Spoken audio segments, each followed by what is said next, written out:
ಈ ಹಳ್ಳಿಯಲ್ಲಿ ರಾತ್ರಿ ಮುಗಿದ ಬಳಿಕ ಯಾರೂ ಹೆಜ್ಜೆ ಇಡುವುದಿಲ್ಲ. ಎಲ್ಲೋ ದೂರ ಕತ್ತಲೆಯಲ್ಲಿ ಕಾಣುವ ಆ ಕ್ಯಾಂಪಿನ ಬೆಳಕು ನಿಜವಾಗಿಯೂ ಬೆಳಕಾ? ಅಥವಾ ಯಾರೋ ನಿಮ್ಮನ್ನೇ ನೋಡುತ್ತಿದ್ದಾರಾ? ಈ ಹಳ್ಳಿಯ ಹಳೆಯ ಮನೆಯಲ್ಲೊಂದು ರಹಸ್ಯ ಇದೆ. ಅಲ್ಲಿ ಬಾಗಿಲು ತಟ್ಟಿದರೆ ಒಳಗಿನಿಂದ ಯಾರೋ ಉತ್ತರ ಕೊಡುತ್ತಾರೆ. ಆದರೆ ಒಳಗೆ ಯಾರೂ ಇರಲ್ಲ. ಇದು ಕೇವಲ ಜನರ ಮಾತಾ?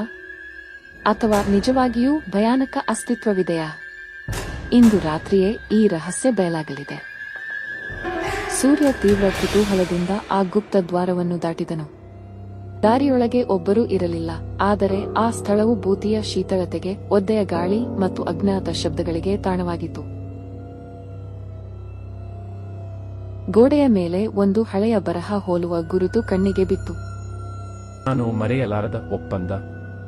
ಈ ಶಪಥದ ಸತ್ಯ ತಿಳಿದ ಬಳಿಕ ಹಿಂದಿರುಗಲು ಸಾಧ್ಯವಿಲ್ಲ. ಏನೇ ಆಗಲಿ, ಎಷ್ಟೇ ಕಷ್ಟ ಎದುರು ಬಂದರೂ ನಾನು ಯಾವುದೇ ಕಾರಣಕ್ಕೂ ವಾಪಸ್ ಹೋಗುವುದಿಲ್ಲ.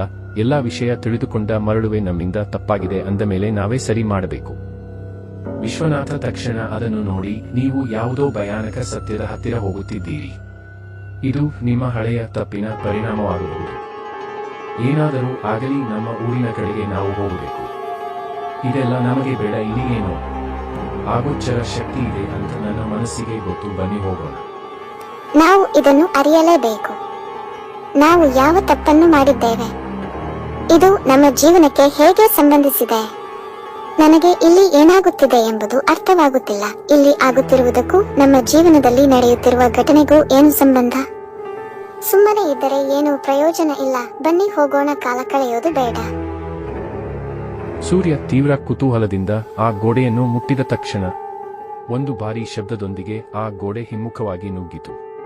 ಅದರ ಹಿಂದಿನಿಂದ ಒಂದು ಮಡಿದ ಚರಮೋತ್ತರ ಶರೀರದ ಚಿತ್ರ ಗೋಚರಿಸಿತು. ಅದು ಒಬ್ಬ ಪುಟ್ಟ ಬಾಲಕನದು. ಮೀನಾ ಬೆರಗುಗೊಂಡಳು. ಇದು ಯಾರು? ಈ ಚಿತ್ರವನ್ನು ನಾನು ಎಲ್ಲೋ ನೋಡಿದ್ದೇನೆ. ಅದು 25 ವರ್ಷಗಳ ಹಿಂದಿನ ಒಂದು ನಿಗೂಢ ಪ್ರಕರಣ.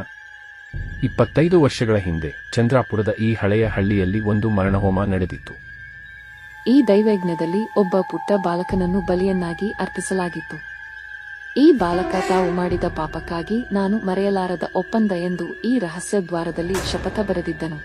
ಆ ಬಾಲಕ ಬೇರೆ ಯಾರೂ ಅಲ್ಲ, ಅದು ಸೂರ್ಯನ ಪಿತಾಮಹನ ಸಹೋದರನ ಮಗ.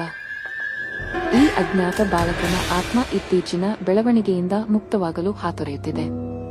ತಕ್ಷಣವೇ ಹೊಳಪು ಇರುವ ಛಾಯೆ ಸೂರ್ಯ ಮತ್ತು ಮೀನಾಳನ್ನು ಆವರಿಸಿತು. ನೀವು ನನ್ನ ಪಾಪವನ್ನು ಮುಚ್ಚಿಟ್ಟಿದ್ದೀರಿ, ಆದರೆ ಈಗ ನೀವು ಇದನ್ನು ಪರಿಹರಿಸಬೇಕು. ವಿಶ್ವನಾಥ್ ಅವರು ತಕ್ಷಣ ಸೂರ್ಯನಿಗೆ ಮತ್ತು ಮೀನಾಳಿಗೆ ದಾರಿಯನ್ನು ತೋರಿಸಿದರು. ಸೂರ್ಯ ತನ್ನ ಹೃದಯದ ಭಯವನ್ನು ತಿರಸ್ಕರಿಸಿ ಅಪರಾಧಕ್ಕಾಗಿ ಕ್ಷಮೆ ಬೇಡಲು ಮುಂದಾದನು. ನಾನು ಈ ಮನೆತನದ ಭಾಗ. ನಿನ್ನ ಆತ್ಮ ಶಾಂತಿಯಾಗಲಿ. ಅವನು ಆ ರಕ್ತದ ಗುರುತುಗಳ ಮೇಲೆ ನೀರನ್ನು ಸಿಂಪಡಿಸಿದಂತೆ ಬಾಲಕನ ಛಾಯೆ ನಿಧಾನವಾಗಿ ಮಾಯವಾಯಿತು.